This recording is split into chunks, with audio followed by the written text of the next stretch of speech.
Hey everyone, Liz Landine here, your Essential Strategy and Action Coach with your Strategy Slay tip of the day. Today's tip is work the heck out of your calendar.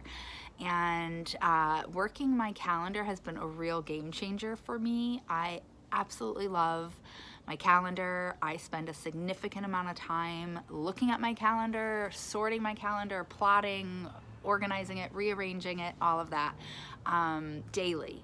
So, really after probably identifying my goals and creating my plan, putting that into my calendar is the next step, and it is high priority.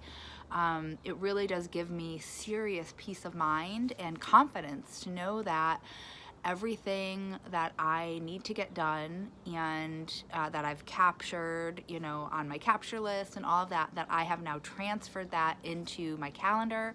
I know that I have it on there and that at some point it's going to get done.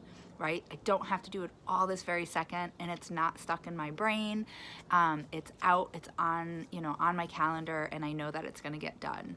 So it does give me peace of mind. It helps me to relax and just have that confidence that I know it's going to get done and it's been captured. So obviously I have a serious love affair with my calendar, so I love talking about using a calendar, but I would highly encourage you, if you're not using your calendar or you're not using it maybe to the extent that you should be, to create a system that works for you around your calendar. And I'm pretty sure it'll help you to feel less overwhelmed and more in control of, just kind of your day-to-day life. And again, whether that's life or business, it's really key.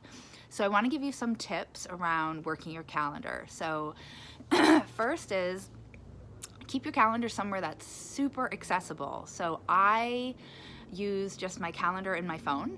I don't have a written calendar. Some people do, and they love that, and that's great. I move things around too much, so it gets too messy. So I need something that I can just copy and paste or delete things. So I just use my calendar. It's, I think, a Google Calendar, and it works awesome for me. But whatever's going to work for you, just make sure you have it accessible kind of at all times. The other thing would be color code your calendar. And I don't go overboard with this. I mean, if you want to, that's great if it works for you. But I like to keep it really simple. I have 4 colors I use. One is for phone calls or appointments or meetings. And then one is for personal, one is for work, and then one is for red flag, emergency, or, I don't know, something really important, then I make that a different color. So I only use 4 colors, but whatever works for you, go with that.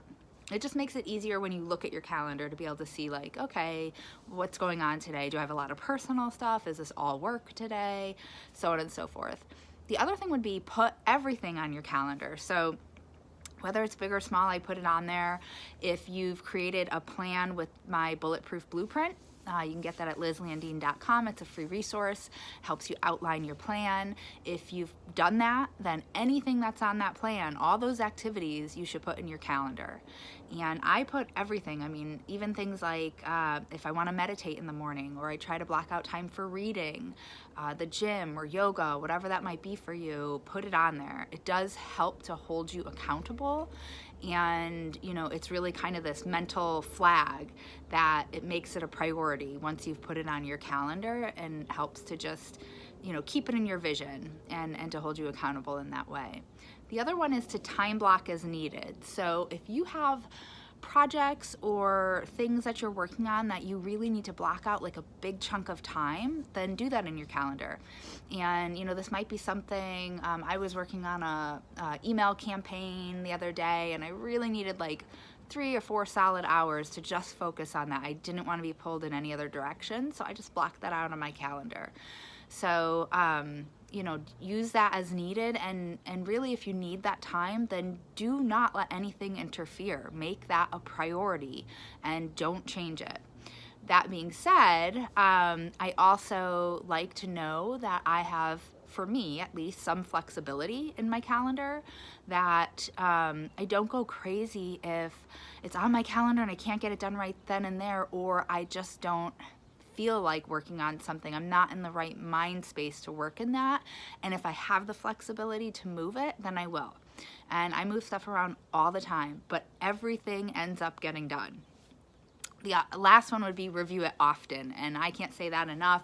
I review mine all the time. I probably review it a little too much, but just, you know, whatever works for you, take the time every day, probably a minimum like morning, afternoon, and evening to set you up for the next day, to look at it and review it and get comfortable with what is expected of you that day, the next day, and to just kind of look at how your week is going to play out. So key points for working your calendar is get in the habit of using a calendar. That's first and foremost. Find a good system that works for you and your life, and review it often. And I promise if you do this and really learn to get efficient and effective with using your calendar, you're going to feel less overwhelmed. You're going to feel more in control of your actions, your decisions, your time, and your energy. So it'll give you that confidence to know that, you know, what you need to do is getting done, or it will get done, and that you've captured it, and it's going to help hold you accountable in that way. So hope you found this helpful, and look forward to connecting with you next week.